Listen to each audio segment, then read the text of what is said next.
প্রথমবারের মতো ঢাকায় এসে ব্যাপক আলোচনায় রয়েছেন পাকিস্তানি তারকা হানিয়া আমির।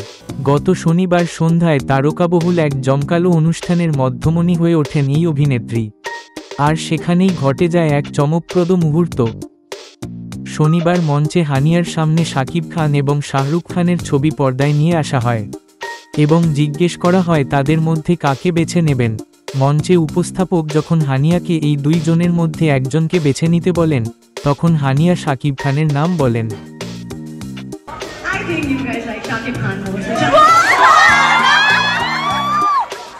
হানিয়া শাকিব খানের নাম বলার সঙ্গে সঙ্গে দর্শকদের মধ্যে ব্যাপক উচ্ছ্বাস দেখা যায়। তবে সামাজিক মাধ্যমে এই ভিডিওটি ছড়িয়ে পড়লে নানা আলোচনার জন্ম হয়। অনেকে মন্তব্য করেন, বাংলাদেশের দর্শকদের খুশি করতেই হানিয়া শাকিব খানের নাম বলেছেন।